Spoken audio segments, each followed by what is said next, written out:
L'anonymat est souvent perçu comme une sorte de masque, une protection derrière laquelle on peut se dissimuler pour s'exprimer librement, sans craindre les jugements ou les conséquences. Pour certains, c'est une nécessité, une bouffée d'air dans un monde où la surveillance et le jugement semblent omniprésents.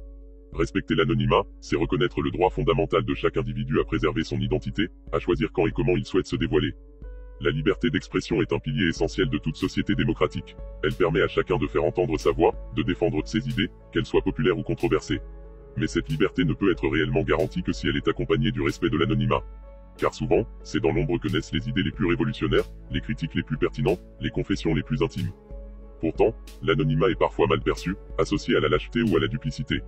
On le voit comme un refuge pour les trolls des réseaux sociaux, les manipulateurs et les fraudeurs. Mais condamner l'anonymat, c'est condamner la possibilité même de s'exprimer librement sans craindre les représailles. C'est imposer un carcan à la pensée, en limitant sa portée à ce qui est politiquement correct ou socialement acceptable.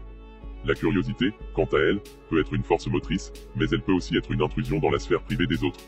Il est naturel de vouloir en savoir plus sur ce qui nous entoure, mais cela ne doit pas se faire au détriment de leur liberté et de leur droit à l'anonymat.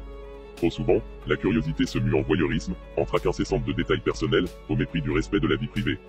En conclusion, respecter l'anonymat, c'est respecter la diversité des voix et des opinions qui composent notre société. C'est reconnaître que la liberté d'expression ne peut s'épanouir que dans un environnement où chacun se sent libre de s'exprimer sans crainte. Et c'est comprendre que la curiosité, si elle peut être légitime, ne doit jamais primer sur le respect de l'autre et de sa sphère privée. Prenez soin de vous, @ombrésage.